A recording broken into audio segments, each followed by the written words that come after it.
keep digging, keep digging, keep digging, go deep, it's the underground. Yeah, keep digging, keep digging, keep digging, go deep, it's the underground. Yeah, keep digging, keep digging, keep digging, go deep, it's the underground. Yeah, keep digging, keep digging, keep digging, go deep, it's the underground. Go deep, yeah, it's the underground. Drop a bomb, yeah, everybody get down. Matter of fact, yeah, it's a touchdown. Get jiggy, yeah, in the end zone. Yeah, ask your girl, I'm in the friend zone. First down, yeah, I'm in the red zone. Can't stop this, you better watch this. Call in to the show, talk your shit.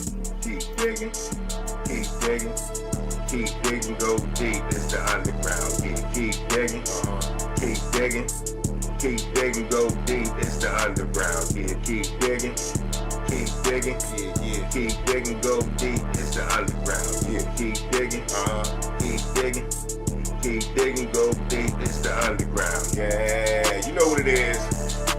It's your host, Filthy Rich of the Underground Sports Show, baby. Yeah, call it live, man. 412-407-2744, man. Call into the show.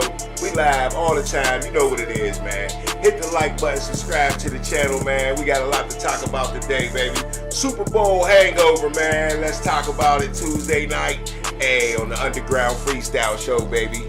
You know how it is. Yeah. It's the Underground Sports Show. Once again, your host, Filthy Rich. Got a lot to talk about today, man. Whole bunch of, Super Bowl talk. Whole bunch of coach talk. Whole bunch of free agency. Let's get into next year already, man. You know we got the draft coming up in Pittsburgh, so let's get into it, man. Yeah.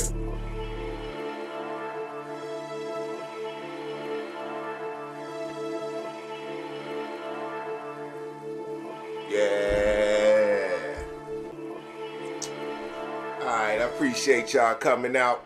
Anybody in the house, check in the chat, you know what I'm saying? Call into the show anytime. Switch the vibe up. Tell me what you want to know. Tell me what you do know, what you don't know. Ask the question. Whatever you got to do. But it's the Underground Sports Show. It's your host, Filthy Rich, man. I appreciate you coming out. You know what I'm saying? You know how I get down, man. It started out with a couple icebreakers, man. This icebreaker right here, man, is really from the ice, man. Tonight in the Olympics, we got a report from the women's hockey team, man. Now, hockey's one of my sports, you know what I'm saying? I like hockey a lot, and I'm really, really liking women's hockey, man. I don't know if y'all been paying attention, but women's hockey has been going hard in college, you know what I mean? So, the Winter Olympics is picking up here, and the USA team is going off, man. They beat their rival today 5-0. They beat their rival Canada today 5-0, and so far, they outscored their opponents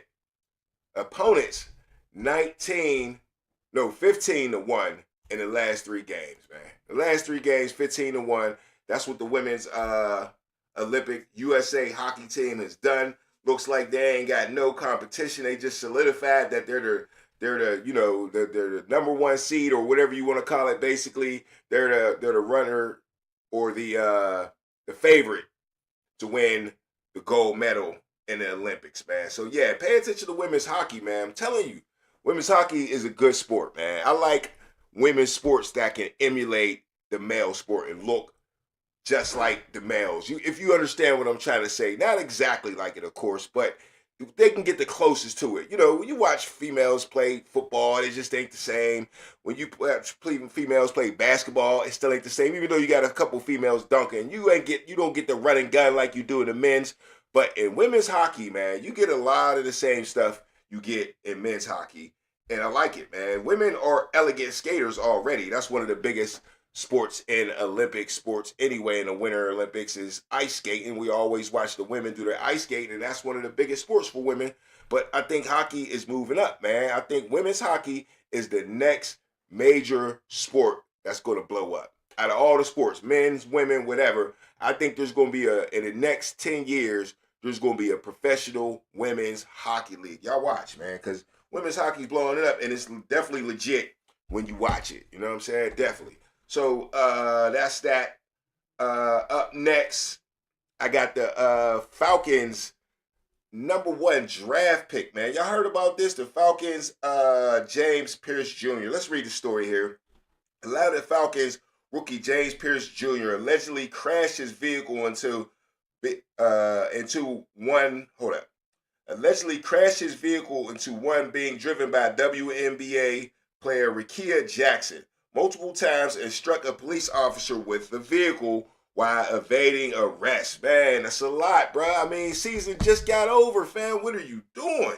James Pierce, fierce pass rusher. I think he finished like second in the Rookie of the Year competition. So, yeah, had a good year. Let's keep reading. Pierce was arrested Saturday in Florida on 5 felony charges, including aggravated battery with a deadly weapon, aggravated stalking, and aggravated battery of a law enforcement officer.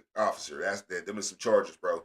He was released from the Turner Guilford Night Correctional Center on Sunday night after posting a $20,000 bond, okay? Jackson, who plays for the Los Angeles Sparks, that's the lady he was stalking, told police that she saw Pierce following her car for a while, Lamborghini SUV, on Saturday morning. When Jackson's car stopped at a red light, Pierce got out the vehicle and attempted to open her car door on the driver's side. Wow. Jackson accelerated away and started driving towards the Doral Police Department, okay? Pierce re-entered his vehicle and continued following her. During the drive to the police station, Jackson said Pierce intentionally collided into her rear of her vehicle with his SUV. As she got to the intersection near the police station, Jackson said Pierce cut her off with his car when she attempted to back out and get away. He used the car to collide with her head on. The affidavit stated that the photographs of Jackson's vehicle showed damage consistent with her account. Okay? Doral police officers responded to the scene after Jackson called. According to the affidavit, they saw Pierce standing on the outside of the SUV on the driver's side with the door open. An officer pulled a gun on Pierce and ordered him to get on the floor. Pierce got back in his car and closed the door. The officer opened the door, but Pierce shut it again, locked it, and drove away. Man, what's on my man's mind? Man, this WNBA girl can't be that much pressure, man. Ain't no way in the world you tripping like this, bruh. While Pierce was driving away, the SUV struck an officer in his left knee. The affidavit described it as intentionally in an attempt to evade arrest. Police followed Pierce's vehicle. It gets worse in cars until Pierce crashed at an intersection. Pierce then got out the car and fled on foot. Officers were able to catch up with him. Pierce began to resist arrest by tensing his arms and not allowing the officers to apprehend. What we doing, dog? This is real hard for me to understand. I have no clue what's going through this young man's mind, but I do know I don't think this dude's getting back in the NFL with this one right here, bruh. Stalking a WNBA star, not just any girl. That matters. Not that it really matters, but in the media, that's going to matter. It's going to give it more limelight. That's what I'm trying to say.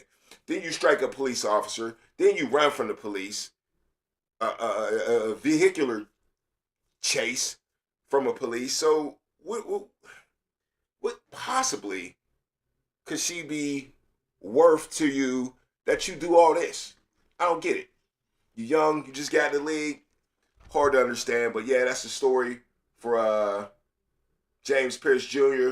Ain't no way, man, getting back in the league. I just can't see it. Maybe way down the road or something like that. But Atlanta's cutting this dude for sure.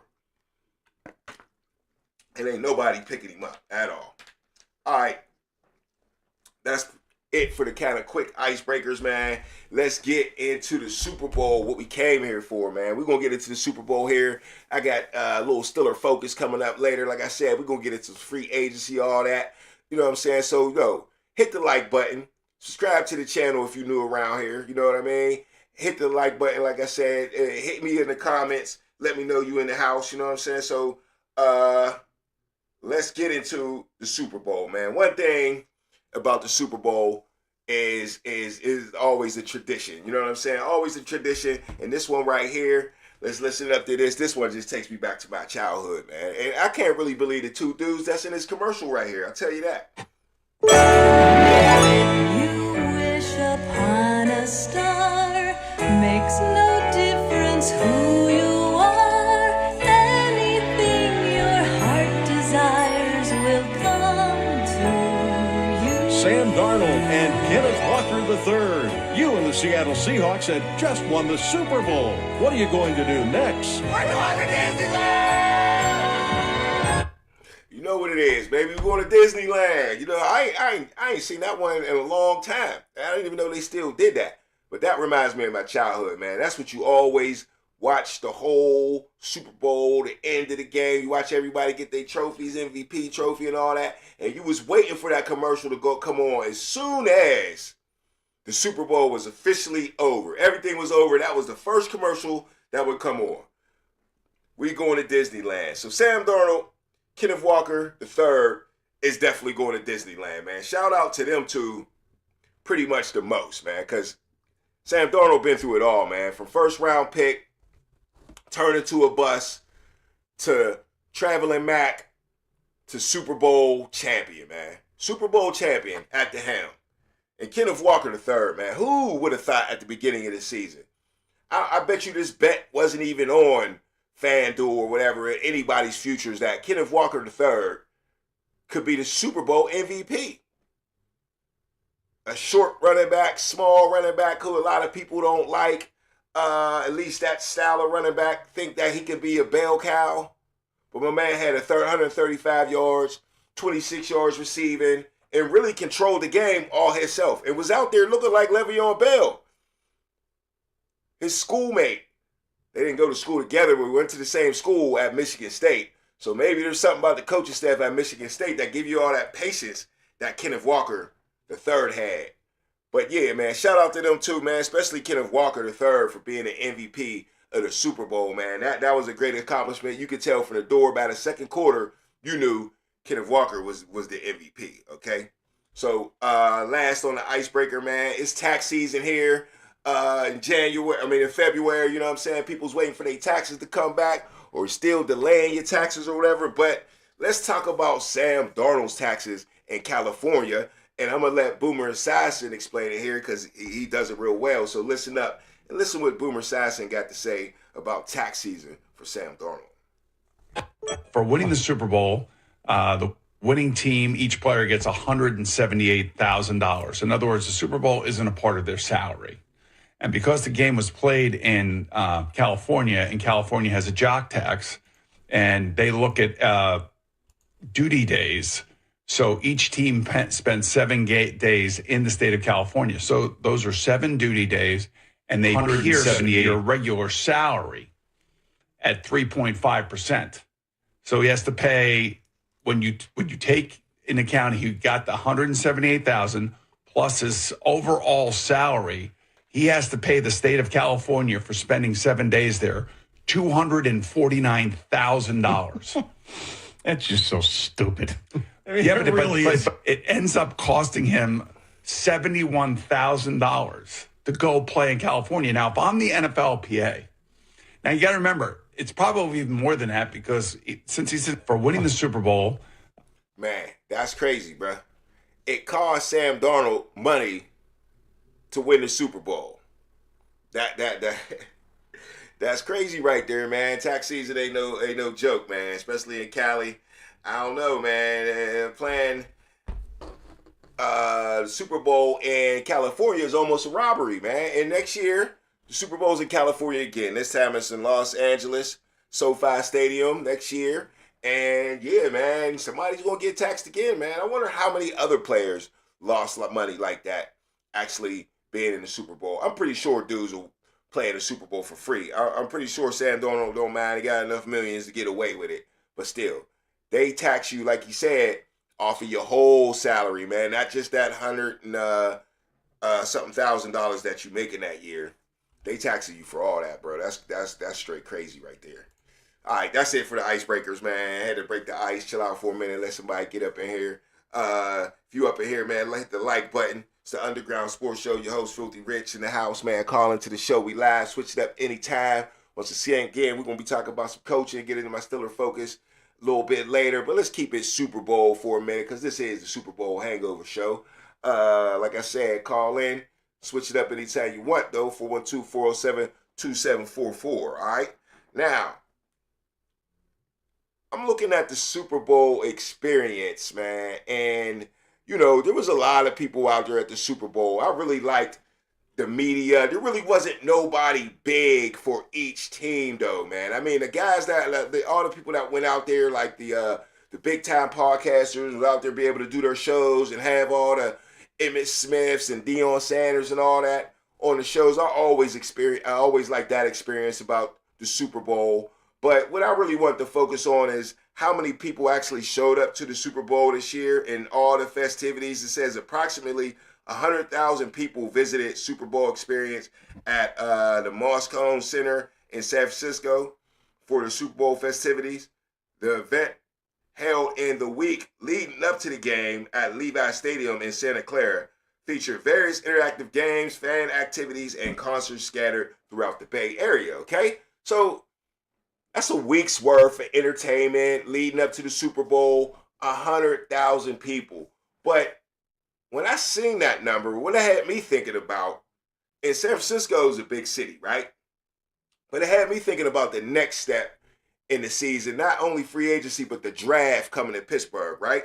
Now, they're saying in the draft, little old Pittsburgh is approximately estimated to have over 500,000 to 700,000 people come to Pittsburgh for the draft. 500,000 to 700,000 people are going to be in Pittsburgh for the draft. Bro, the Parkway's already crowded when I go to work with the regular people in Pittsburgh, bro. That's crazy. Only 100,000 showed up to the Super Bowl, but we're going to have 500,000, 500,000 people or more here in Pittsburgh. Hey, that's crazy to me for the draft. I'm excited for the draft to be here in Pittsburgh. I want to really see how Pittsburgh can handle this. I ain't going down there at all. I'm going to be watching from afar. Unless it's about some money for me, I'm not even stepping close down there. I would love to, but that just might be too many people for my old ass. You know what I'm saying? I don't know if I could do it. I don't like a big crowd anyway. I barely want to go to the game, a Steeler game. You know what I'm saying? That's a big enough crowd for me. I'd rather go for a Pirate game because it's a little more low key. You know what I'm saying? But 500 to 700,000 people in Pittsburgh, that's a lot of people, folks. That's a lot of people. All right. Stay hanging with the Super Bowl, man. Switch it up. We got to talk about the elephant in the room, man. We got to talk about the elephant in the room. Because the elephant in the room was bigger than the actual game this Super Bowl Sunday, man. And that was the halftime show, man. Bad Bunny, you know what I'm saying? Or whatever his name is, you know what I'm saying? Came out there. Nobody knew who it was. At least everybody I've been asking didn't know who he was. People was mad about the language. People was mad because he wasn't from America, even though Puerto Rico's America. What are we talking about here? You know what I'm saying? I didn't understand it. I didn't understand why people got to make everything, and not everybody, man. Not everybody. Don't get offended if it ain't you. If the shoe don't fit, don't wear it. I tell people all the time, so don't throw the shoe on if it ain't you. But you've been on the internet just like me, and seeing all these people going crazy about why is Bad Bunny on the stage at halftime for an NFL audience, right? Why? Well, there's a lot of reasons why people wasn't happy with Bad Bunny. You know, maybe his certain preferences that he personally likes. If you get it, you get it. If you know what I'm saying? If you know, you know. And also, people knew all his songs were in Spanish. And I'll admit, me personally, it's hard for me to listen to somebody with foreign language, speaking a foreign language. But at the same time, you got people in other countries listening to our stars, making our stars rich, making this a better country and the most popular country in the world. They listening to our music. So why can't we return a favor and listen to their music too? Now, you got to understand what the NFL is doing, bro. What the NFL is doing is telling you that if you didn't like the Bad Bunny thing, right? For whatever reason. Even if you made it political, which I think is dumb. You know what I'm saying? Even if you made it political, which I think is dumb. People in America need to stop making everything political. Seriously. Falling for the bamboozle. Okay? If you don't like Bad Bunny, that's cool. I didn't want to watch the halftime show neither. And it not because it was just Bad Bunny. I didn't want to watch Kendrick Lamar last year. I didn't want to watch Beyonce when she did it. I didn't want to watch Rihanna when she did it. I didn't want to watch really nobody when she did it because I'm a pure football dude. And I don't even care damn about the halftime show, no matter who they put up there. Don't care. I really don't. I change the channel every year. Or I hit the mute button and put my own music on or some type of thing, get up, go take a break. But I don't care about who they put on that stage. But the people that care it for political reasons, that was retarded. Because see, the NFL don't care about your political reasons. And the real reason the NFL don't care about you is probably because you're old. You gotta understand that you're old. Now me, I'm 48 years old. I turned 49 this year. That's old, bruh. That's old to the NFL demographic if you didn't notice. If you did not notice, that's too old for the NFL demographic, bruh. The reason you don't know who Bud Bunny is, because you're old. The reason you didn't like all the pink and the fluorescent colors in the stadium, because you're old, bruh. Now, I admit it, I'm with you. I didn't like none of it either. But guess what? The NFL don't give a damn about me. Guess what? I'm not about to go buy no Shador Sanders jersey and put some other little young boy's name on my back. I'm not buying no NFL jerseys, bro. I know I'm not. Best you won't get out of me is Stiller hat, hoodie or something like that. But you're not getting $200 and $50 or a jersey from me. So why does the NFL care about me? Now you say, well, Rich, what in the hell does Pink and all that and Bad Bunny got to do with the young folks, right? Well, the NFL has a new group. Young folks are spending the money. Young folks are going to the games. Old dudes like me say, hey, man, the best seat in the house is in my living room, right? NFL don't want to hear that. So that's why they got Bad Bunny out there. And what did that got to do with Pink and all the colors and stuff like that? Well, those young folks, man, they're not like we was, man. When we was young, we wasn't putting no pink on, bro. When somebody would talk about you if you had some pink on or purple or something like that. We wore black socks, black shoes, wore pants long like the, Fab Five, you know what I'm saying? Or shorts, basketball shorts. We changed the basketball shorts to long. We was just built like that, man. We wasn't putting no pink on. People thought different than you. You put pink and stuff on, or purple, or even a bright color. Unless it was Easter Sunday or something, right? You could wear your pink shirt on Easter Sunday to church. You was allowed to do that. But these young boys, this is what they do. These are the NBA players right here. And this is an example of how the young boys get down. They do these bright colors right here. That's what they do. You see it all over the NBA court. You got pink, purple shoe. The colors don't even be matching the uniform, and they still wear it. That's what they do. And they'll even take it to a whole nother level, which we would have never did. And that's this one right here. Bam and Tyler Hero. Hold up. Bam and Tyler Hero right here. Wear Asia and Sabrina's signature sneaker.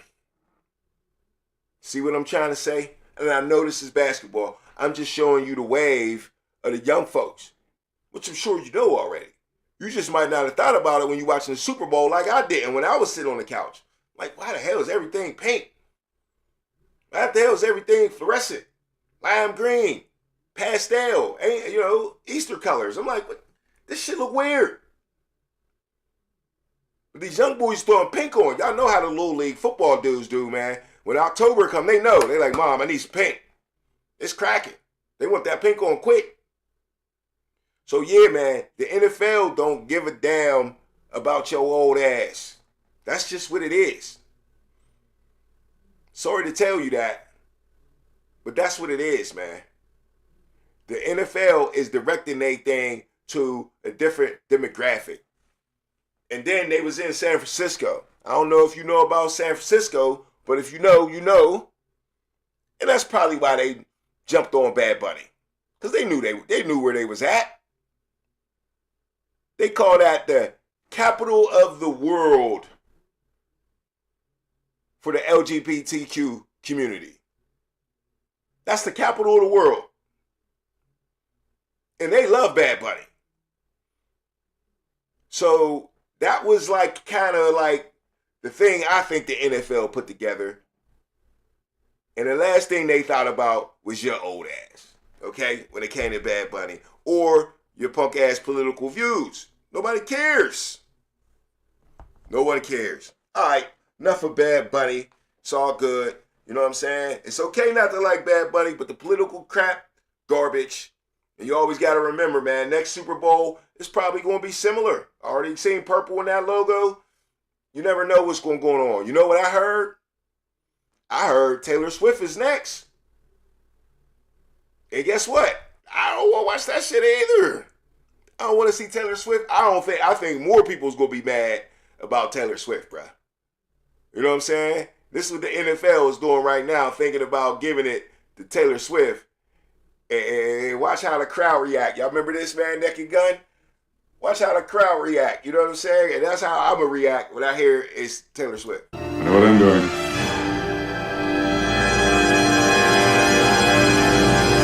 Give it to Taylor Swift. All right. Here's your... That was a report back in the day. Naked Gun, man. Naked Gun was funny as heck. But everybody gonna be slapping their head. Taylor Swift. You thought you was mad at Bad Bunny, bruh. No, I don't think nobody wants to see Taylor Swift. But that's the rumor right now. Taylor Swift or Drake. I don't know. I got a feeling they're gonna pick Taylor Swift over Drake. I don't know why.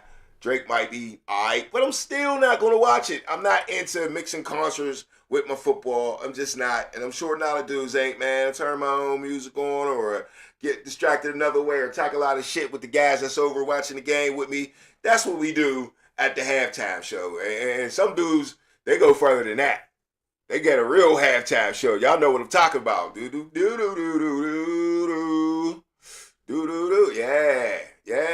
Swinging around, thud across the room. Yeah. That type of party. That type of party. If you know, you know. If you know, you know. All right. That's enough of that. Like I said, that's enough of the halftime show. Super Bowl was the worst part of the game. The actual Super Bowl, the game, was the worst part of the game, man. Drake, maybe. That's his new name. Drake, maybe. Did not even show up.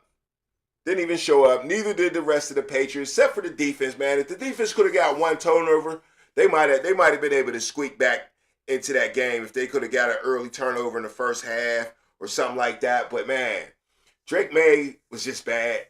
Held the ball all day, just like he kind of did against when the Steelers beat him. And it's almost a mystery how, not a mystery, well, in a way, not a mystery, but it's just kind of like, that's the wrong word. It's kind of wild, really wild how the Patriots got to the Super Bowl, man. I mean, you got to say they deserve it because they're there. But when you check out the schedule, man, I mean, I'll tell you what. It took me a lot of people were saying they got the worst schedule, easiest schedule in the NFL. And it took me a long time to go take a look at this schedule. I think I just looked at it about 3 weeks ago, right? And it's brutal. If you don't know, I'm going to just run down it real quick. We're going to start first week. Here we go. Regular season, first week, Las Vegas Raiders. Then Miami Dolphins. Then the Pittsburgh Steelers, they lose that game. But then they win against Carolina. They beat the Buffalo Bills after that. Then they beat New Orleans. It's bad, man. Tennessee. Then Cleveland. Then Atlanta. Another win. This big winning streak. Tampa Bay. Probably one of their better opponents, though. New York. Then Cincinnati. Then New York Giants. Man. Then the Buffalo Bills. They lost to them, so that's one of their 3 losses. Then they beat the Ravens. We all know how bad the Ravens was on defense, 28-24. And then they beat the Jets again in Miami.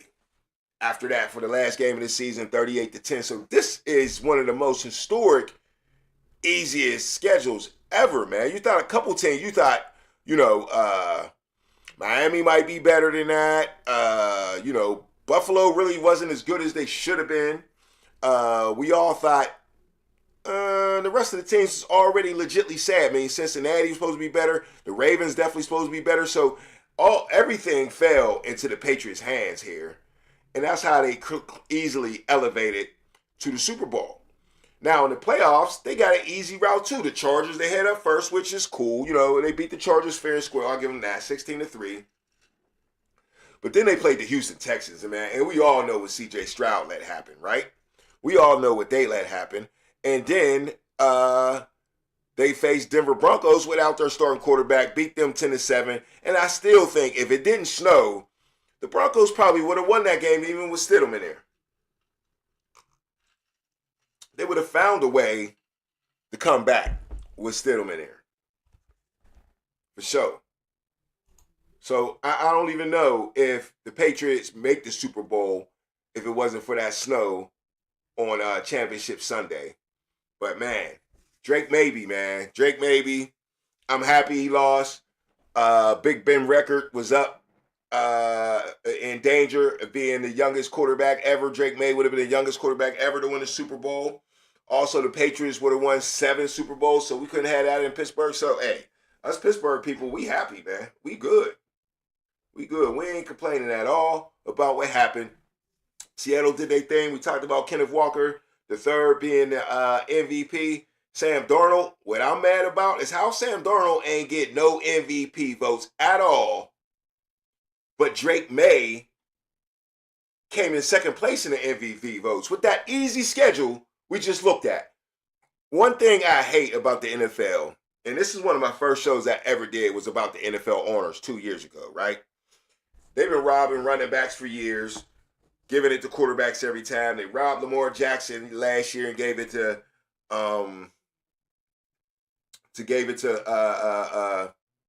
what's his name? Josh Allen. So yeah, NFL honors been messing it up for years. And who's voting for Drake May to right behind Matthew Stafford and no Sam Darnold in there, who ended up the number 1 seed in the NFC, which was clearly a better conference than the AFC this year. Coming out of the best division in football, easy, beat both of his teams in his division after playing them the third time in the playoffs. They beat the Rams 41-6, and they beat the 49ers 41-6, and the Rams 31-27 in the playoffs. So I don't understand why Sam Darnold didn't even get a vote for MVP. They really rocked him on that. Drake May coming in second place. See, and it's the first thing NFL owners need to stop doing. I know they don't want to be biased for the Super Bowl, but they really need to pick these picks after the Super Bowl because they look stupid. And not only with the Drake May or missing out on Sam Darnold thing, but with the Coach of the Year too. Mike Vrabel was Coach of the Year, all right? And did he deserve to get a couple votes here and there? Yeah, he took the Patriots in his first year to the Super Bowl. That's great. But once again, did they look at that schedule when it compared to what Mike McDonald had to do to get his team in his second year as a head coach, period? Now, it's Mike Vrabel's first year as the head coach of New England, but he's already been fired as an NFL head coach. And usually they give this type of award to a young, upcoming coach. And I can't believe, after both Mike and Mike's made it to the Super Bowl, all on defense, over the Sean and Sean offensive guys, that Mike McDonald did not win Coach of the Year. Look at what he's done. With Sam Darnold, a bust. A bust. Now, Drake May is only in his second year, of course, so he's not a bust. You can't really define him yet, but still, he's the number 1 draft pick like now. So his expectations are still high. The Minnesota Vikings, the Seattle Seahawks, Didn't come in with these expectations that Sam Darnold's going to lead you to a Super Bowl. You can win a Super Bowl with Sam Darnold as your quarterback. That's what Mike McDonald did. And he showed that the running game and defense is back, man. It's back. This is no more a passing league. This is no more offensive league. And of course, Mike Vrabel helped them with that too, being a defensive coach. But two defensive coaches clash in the Super Bowl, and they leave out the offensive coaches, man. And they win with the running game. So, yeah, they proved that, that era of the Tom Brady's, the Peyton Mannings, the Drew Breeses, and the Phillip Rivers, and the Ben Roethlisbergers. We witnessed something special with those guys. Peyton Manning, can't forget about him, right? We witnessed something special right there. So that was just the era of air it out, and we thought the game changed forever. We had dudes throwing for 5,000 yards, 50 touchdowns every year. We thought the game changed forever, but we were clearly wrong. Clearly wrong. Look at the last two Super Bowl champions. 2,000-yard rusher. Now Kenneth Walker gets busy all year. Great fantasy guy. Didn't have his super guarded yards, but still, he does something Saquon Barkley didn't even do in the Super Bowl, and that's winning Super Bowl MVP. So, if you thought this was a passing league, you did wrong. And I've been telling people this for 5 years now, that the running game is coming back and is about to take over the league. Because everybody switched their defense into pass prevent type defense. Everybody got soft on defense. Everybody got linebackers that can cover the pass instead of defending the run. And that's how they got lost in the sauce on defense. And that's how the running game came back in the football. And the quarterbacks just ain't as good no more, man. That was a golden era. I forgot Aaron Rodgers. That was the golden era of quarterbacks. Aaron Rodgers, last man standing of them dudes, man. Tom Brady, Peyton Manning, Drew Brees, Big Ben, Phillip Rivers, Eli Manning, and Aaron Rodgers. Golden era of throwing the ball. That's just what that was. All them dudes going to be in the Hall of Fame, bruh. And deservingly slow. They changed the game when they was there, but they didn't change it forever. We found out that these dudes was just bosses, man. They was bosses. But at the end of the day, man, Mike McDonald should have been coach of the year. And I told y'all already, man, on the underground, he was my underground coach of the year already. Just because of what he did. I explained it already. Way harder schedule. Actually won the Super Bowl. Everybody knew Seattle was going to win. So I don't know what these voters was thinking. That makes me think about, the discussion we had for a long time about the Hall of Fame. So this just was not a good week for the Patriots fans at all. At all. You got basically you got Robert Kraft getting rejected for the Hall of Fame. You also got Belichick not going in the first ballot Hall of Fame. You know what I'm saying? You got Tom Brady not even rooting for the Patriots, right? Tom Brady's like, yo, I ain't got a dog in the fight. He ain't messing with the Patriots right now. I think he's trying to play it off for the voters next year, or not next year, but whenever he's ready to get in, he want to get that first ballot. He's worried. He admitted it. I should be a little worried. I think he's separating himself from the Patriots in so many ways, saying I ain't got a dog in the fight. Everybody was mad at Tom Brady, but hey, man, he works with the Raiders now, man. I ain't claiming no other team, and that's what made Tom Brady great, man. His desire to be a great teammate and be a leader of the organization of where he was at. And he might be a little mad about them getting rid of him. He wanted to stay. He wanted to be loyal to the Patriots, and they put him out of town, man. They put him out of town. What does he go do? He wins the championship without him and proves that low. This was me, dog. This was me. So that little thing right there really puts Tom Brady into the Hall of Fame. But will it be first ballot? He's worried. Also, the crazy Patriots get crushed in the Super Bowl. So bad week for the Patriots all around, man. What you gonna do, Patriots? You know what I'm saying? Start over again next year. Probably gonna have a Super Bowl hangover. I don't know, man. But let's listen to Tony Dungy, because we're talking about Hall of Fame here and getting in the Hall of Fame. Let's listen to Tony Dungy and Harrison. I want to say Marvin Harrison, but not Marvin Harrison. The Harrison that played for the Patriots, the Hammer, right? The Hammer, the safety, right? Played for them. He works with Tony Dungy on NBC before the games and stuff like that. But let's hear them go back and forth about the Hall of Fame voters. And Tony Dungy is a Hall of Fame voter, and he got a little beef with how everybody's jumping on these voters, man. But let's listen up to Tony Dungy and Harrison go back and forth about that. What I would say, Coach, is any list that doesn't include Bill Belichick at the top is absolutely wrong. And a lot of those players that we mentioned, they're great players. I played with Drew Brees. I played with Adam Vinatieri. But there's nobody more deserving to be in that Hall of Fame than Coach Belichick. I've seen his greatness. I've seen him design defenses to stop your offense. And you just look at the players that he's impacted. He's been unbelievable. And when I look out throughout the Hall of Fame, and even a guy like Tom Brady wouldn't be Tom Brady without Bill Belichick. And that's the disappointing part of it, Coach, and you guys got it wrong. Well, I feel your passion, and I'm with you. And this is about more than Bill Belichick, because in the last 2 years since the rule has been changed, we've had 7 open slots, 7 people who deserve to be in that didn't get in because of this rule change. It has to change. We've been vocal about it as voters, and hopefully it will change. Okay, so you hear Tony Dungy saying, we got our hands tied pretty much. We got our hands tied on what we could do because we would have voted more people in, but the Hall of Fame changed the rules. Oh, really? Really? So let's listen. Just keep listening here. Vote for Bill Belichick? Jack, I'm not going to disclose that. When you come on the committee, you take an oath and hopefully it will change. Did you vote for? You hear that? Did you vote for Bill Belichick? Bill Belichick?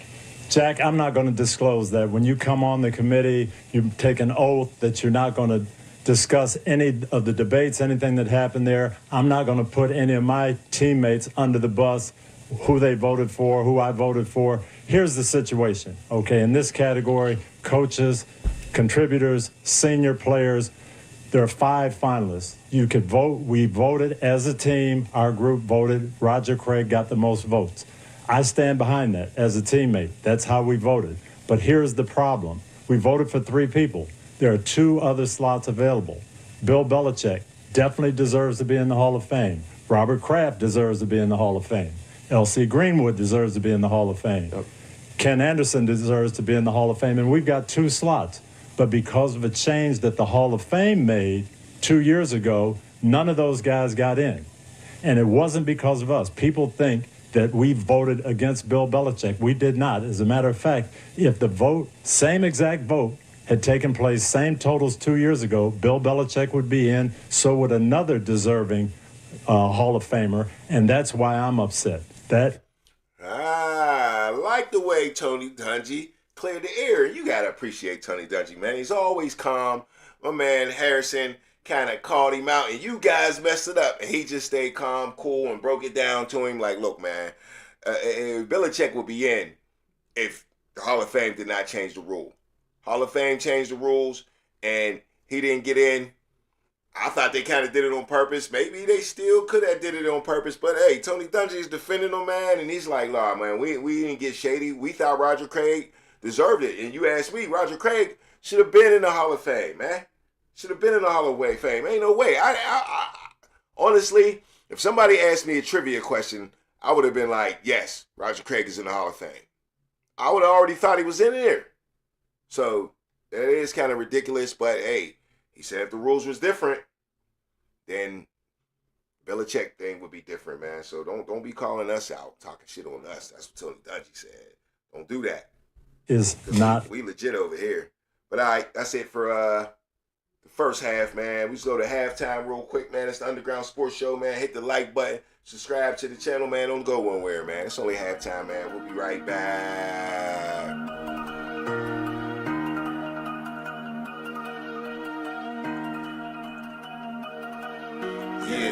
Yeah.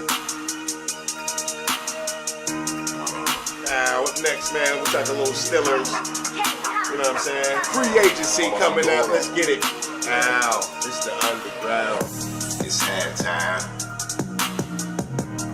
halftime. I'll be right back. It's halftime. It's halftime. It ain't over yet. It's halftime. It's halftime. I'll be right back. It's halftime. It's halftime. It ain't over yet. It ain't over till it's over. Pull back, run you over. It's the halftime show. We need a turnover. Pick 6. It's your boy Filthy Rich. Turn me up in this bitch. Hit the like button. That's the right button. Call in to the show if you know something, but you probably know nothing. Not my fault that you're playing for the wrong team, wrong scheme. Strike you out like Paul schemes. It was all a dream. You never gon' win a thing. Nah.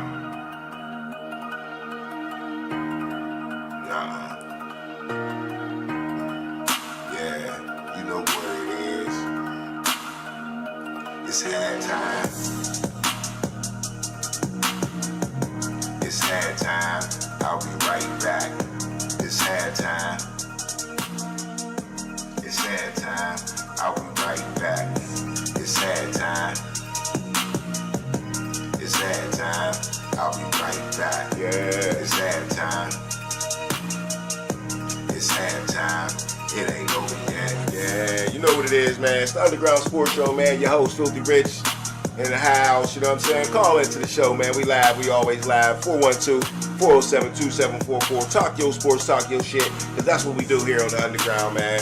You know what I'm saying? We're going to get into a little Stiller focus here in a minute. You know what I'm saying? Talk some free agency, man. Maybe talk a little bit of draft. Some power rankings. 2 early power rankings, right?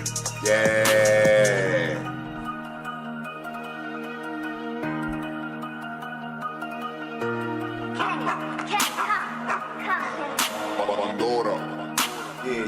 Yeah, it's halftime. Alright. What's the deal? It's the Underground Sports Show, man. Appreciate y'all coming out. Hit the like button. You know what I'm saying? Let's get straight into it. After halftime, man, the Steelers focus, man. Not really too much to talk about now. Season is over. The season will officially start over again. Let's see. On March 11th, right? March 11th is the new season. But we got us a new head coach in Pittsburgh, so let's talk about it, man. Mike McCarthy, man. Leave a comment in the chat or something like that. Tell me how you feel about Mike McCarthy, man. Is he the coach that you wanted? I mean, that argument is a little bit over now. But one thing I would say that came out of the Mike McCarthy thing, which I was pretty happy about, is it just shut up all the yinzers that didn't understand who really ran the show in Pittsburgh, okay? It was never Mike Tomlin. And it's definitely never going to be Mike McCarthy, okay? It was never Chuck Noll. It was never Bill Cowher. It was always the Rooneys who ran the goddamn show, okay? Always. And they'll never relinquish it, my friend. Never. Not to no head coach. At least as long as I'm living and as long as this Stiller organization is the Rooney name, I don't know who's the next Rooney, but this Rooney III is carrying on tradition. Y'all thought y'all was going to tell the Pittsburgh Steelers who to pick at coach, and the exact opposite happened, bruh. The exact guy that you did not want, the Steelers went and got. Now, I ain't saying they try to prove a point, but they proved the point. That we run this shit. We know what we doing. We've done this over and over again. If we want to pick the hometown boy from right up the street, we going to pick the hometown boy from right up the street, and we don't give a what you think. We don't give a damn. This is our team. It been our team. And it's part of the city. And you should be blessed that you got us. That's how the Rooneys feel. And I've been trying to tell y'all that. Mike Tomlin don't make a lot of roster decisions or as many as you think he do. Now, they let Mike McCarthy come in and pick all his new guys and do stuff like that. And that's probably because they wasn't ready. And also, when they hired Mike Tomlin and Bill Cowher and Chuck Noll, they was young. They were like, nah. We're not doing that. We're going to get your coaches for you. Don't worry about it. Mike Tomlin, just come coach. We already got some coaches here. Do your thing with these boys. Mike Tomlin ain't saying no. Now, Mike McCarthy is on the opposite end. He's where Mike Tomlin is now, 18 years coaching.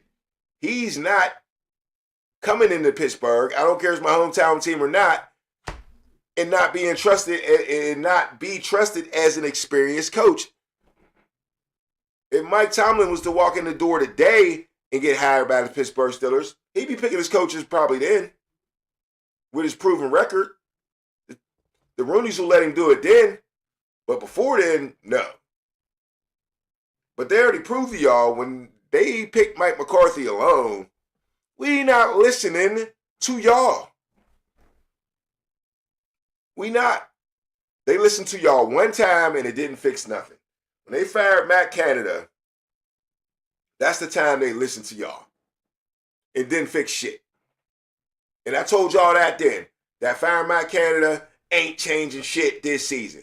You stupid fire any coordinator in the middle of the season and elevate somebody up. I just think it's a dumb move. You fire a dude at the end, like the Steelers always did. Let him do his job. Give him time to make it, fix something, to make it right. You never know what the internal issue is. It might not be him. So, and then the next guy got in from Matt Canada, it was just as bad, right? Just as bad. Then you ended up with Arthur Smith. Just as bad. Complaining about him now. So, basically the Roonies going to do what they want to do. All right? But, McCarthy, let's talk about the two coaches that he has brought to the Steelers to be the offensive coordinator and the defensive coordinator, because them is the two most important coaches. This trio of coaches, Mike McCarthy, Brian Angelico, the new offensive coordinator, and Patrick Graham, the new defensive coordinator. All right, let's find out about Brian. He does have a bright past. Usually people say bright future, but I'm going to say a bright past because that's all we know about Angelico. Hold on, I'm saying his name wrong. Angelicio. Okay, his thing got all the way Italian, right? That's got to be Italian. Anyway, comes all the way, Sunny Brockport, 1995, the secondary coach.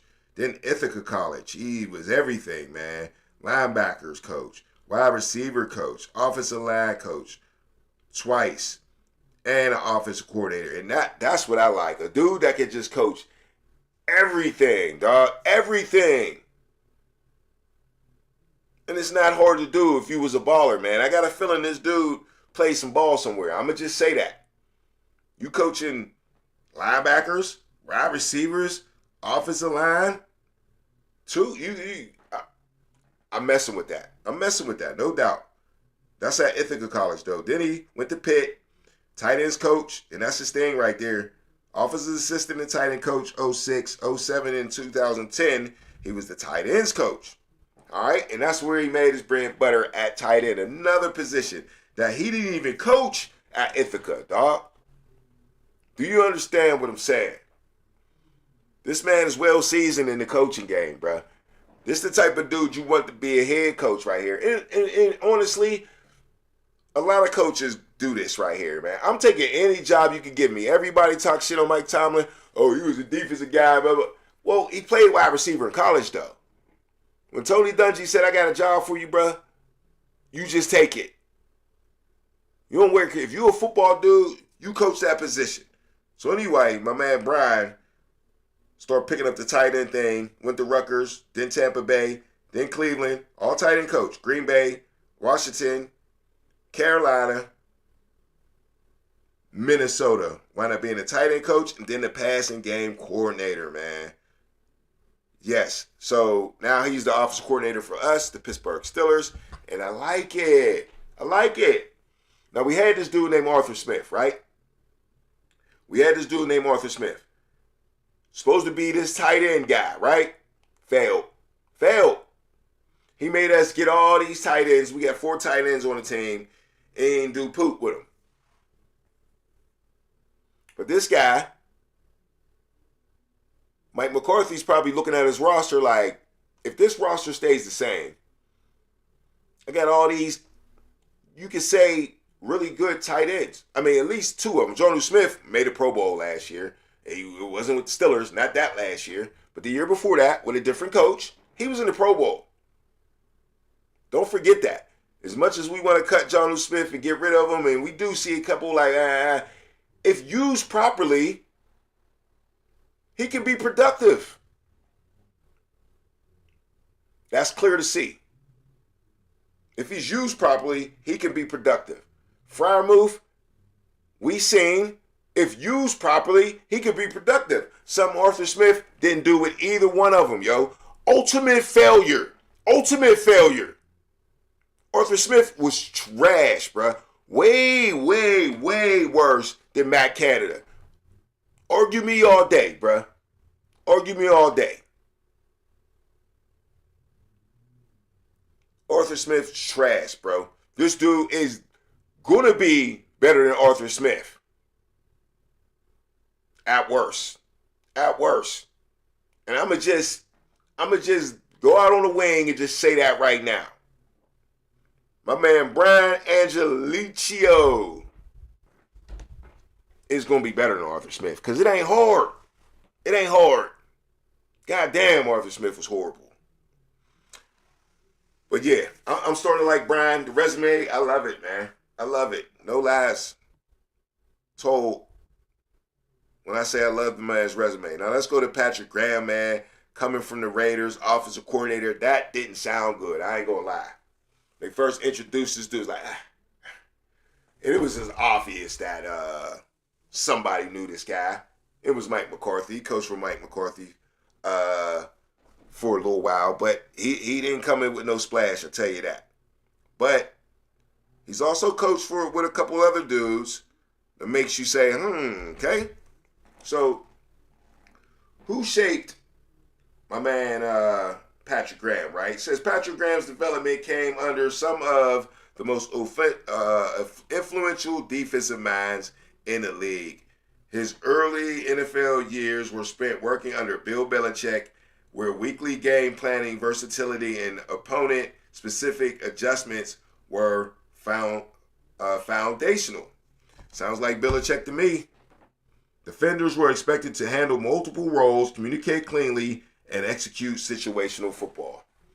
Hey, I'll take it, man. A little bit of Belichick protege, not a head coach. That's not what you want. You don't want a head coach from Belichick, but you take a coordinator. Let's see what he can do. Let's see what he can do, man. They say he know how to work with some people. Now, also they're saying he worked with, spent time with Mike Patine and Steve Spagnuolo. Now, Steve Spag, that was longtime Eagles coach. Now he's been longtime Chief coach with Andy Reid.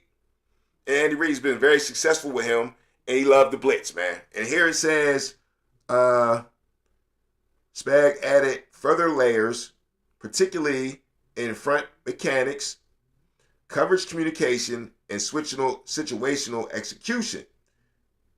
Graham also later coached with Brian Flores. Now, that's a guy everybody wanted to get. So once again, just like Brian Angelicio, I think I said it right. I got to get that right. Patrick Graham seemed to be having the right little recipe a little bit, at least with guys he coached with. Now, they ain't saying much. I couldn't find much about which positions exactly he was coaching and all that, but said he learned a lot from a lot of guys. Also coached with McCarthy for a while, so McCarthy knows him. Said he had the Raiders doing the best he could do with the people, with the talent he had. He's got way better talent here in Pittsburgh. So we'll see about Patrick Graham and what he's do. I'm glad we're not switching up the 3-4 defense, though. One of the best things Mike McCarthy said was that he was in love with the 3-4 defense. Helped him win a Super Bowl. I didn't even think about it like that because I was worried about the defense. Well, I was worried really before we hired the coach, right? And, yeah, Mike McCarthy hired Dom Capers that he knew from Pittsburgh. 3-4, who pretty much invented Blitzburg, brought him in and won a Super Bowl in Green Bay with that defense. And, you know, it wasn't all Aaron Rodgers. The defense was real good. Clay Matthews, a couple other stellar dudes. Who was on that defense? Woodson, right?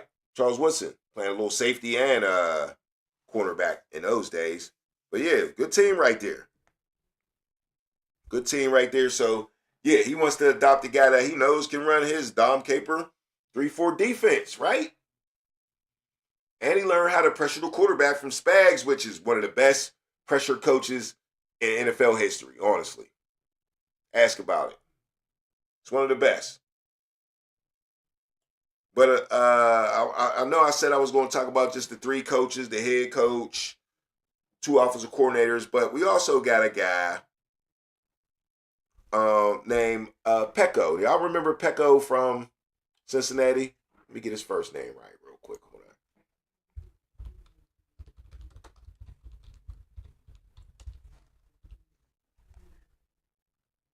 on. Demata Pecco.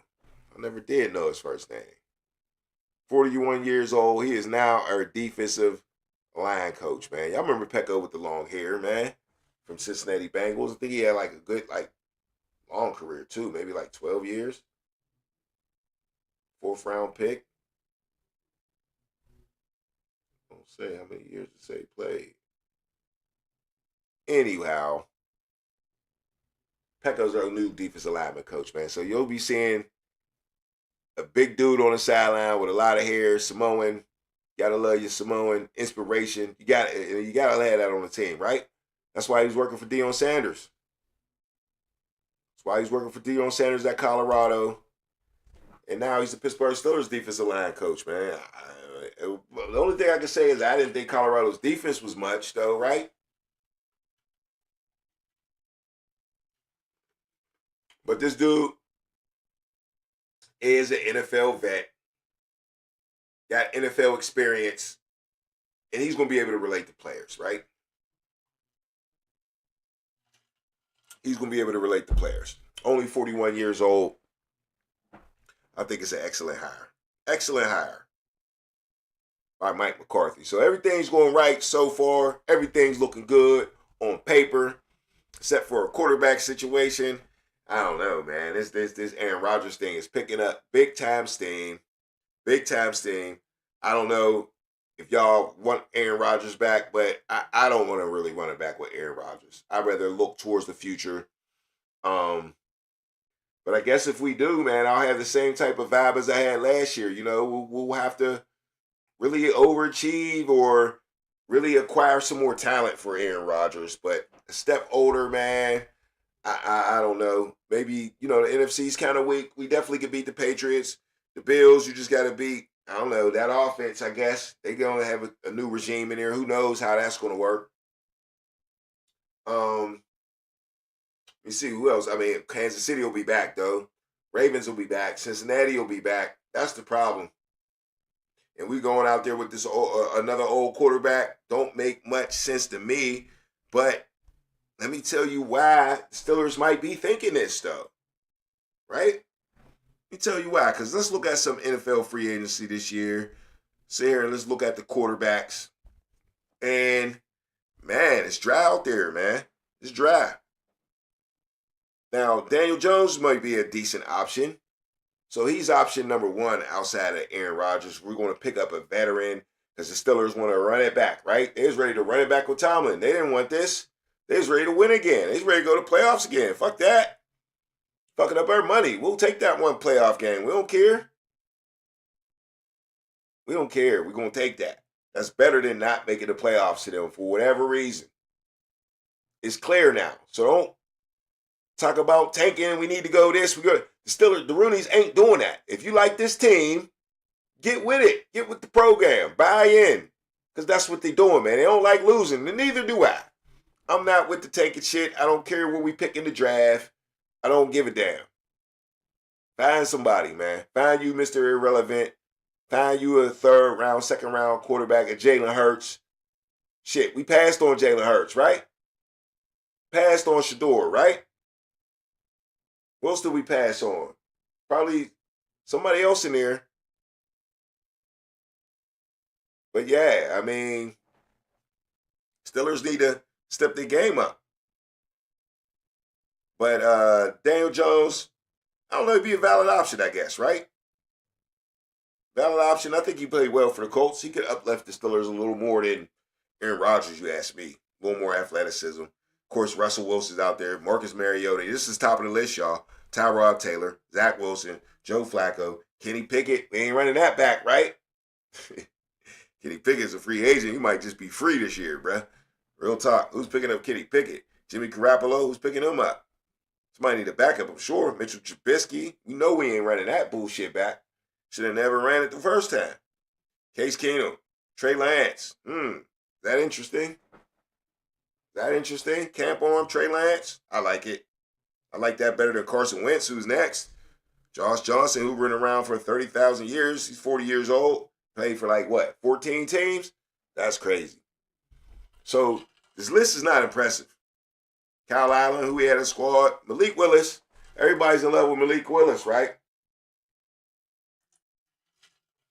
Everybody is in love with Malik Willis.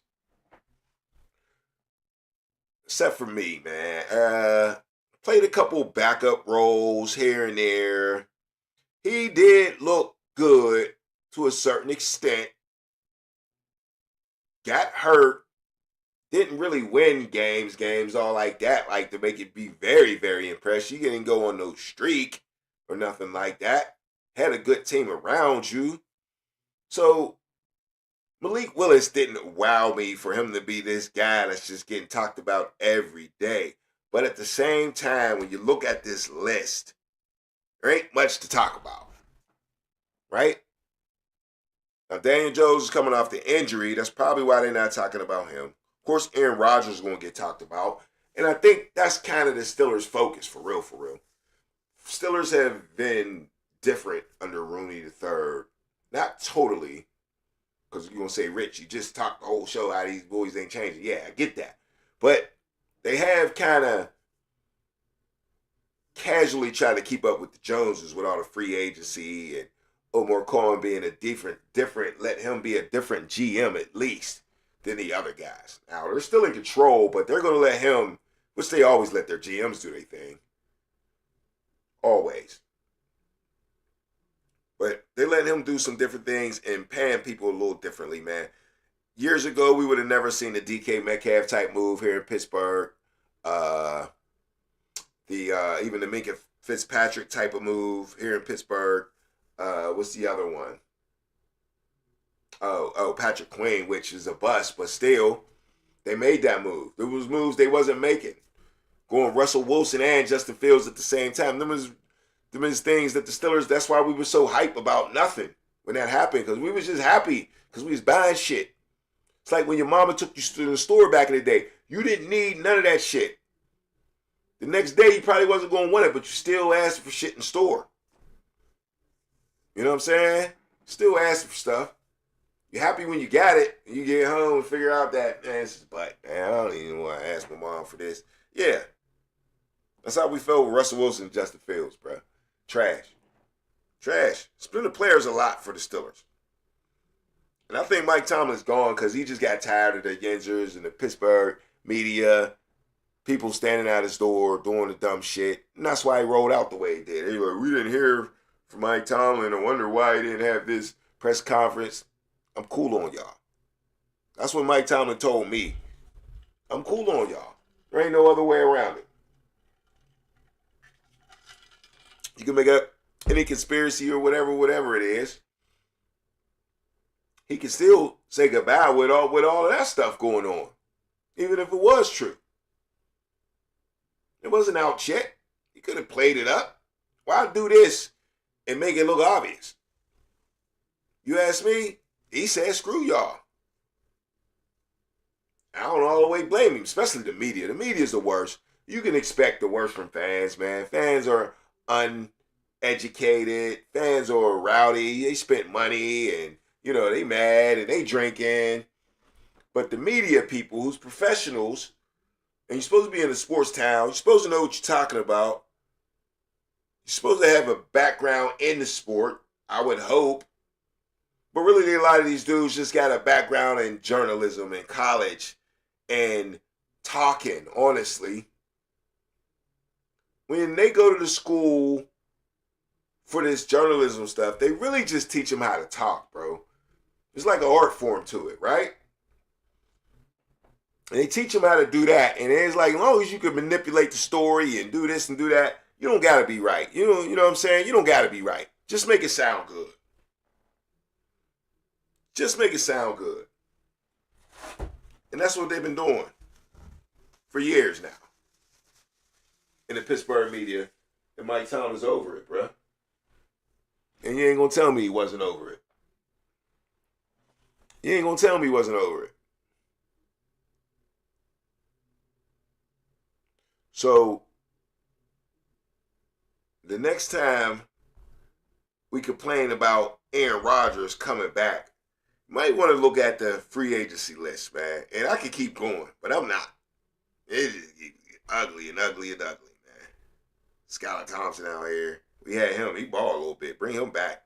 I was a little camp arm. He seemed to, well, it was wrong system now. He ain't even going to be in the same system. So, but he was looking kind of good in the preseason. Whatever. You need good guys, man. You need good guys all around. You're only as strong as your weakest link.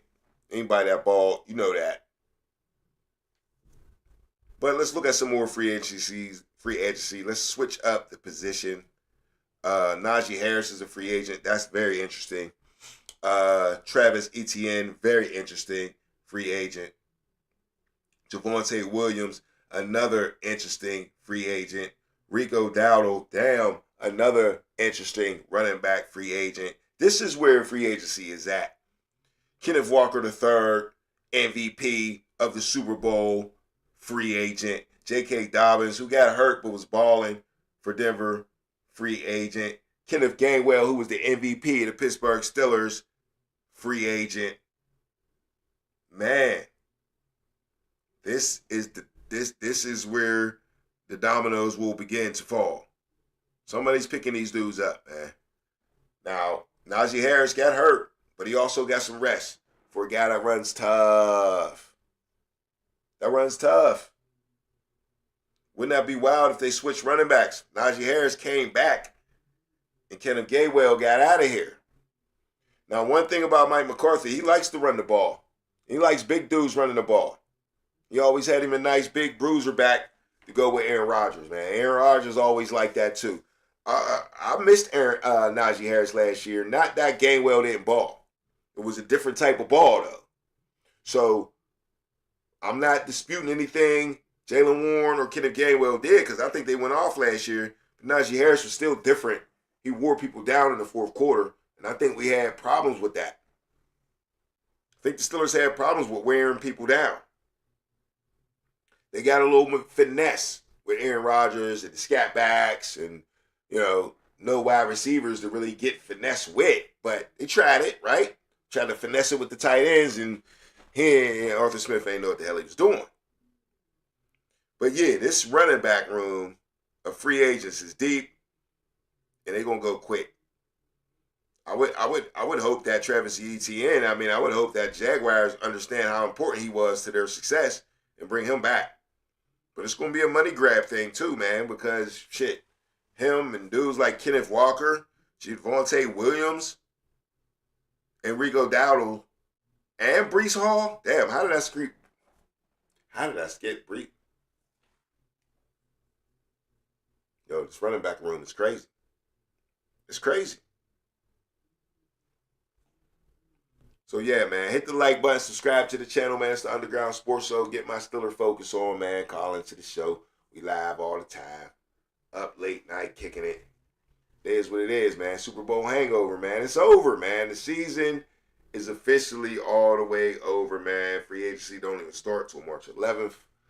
That's a while, man. We got the draft here in Pittsburgh. That's going to be a doozy. 700,000 people. Really?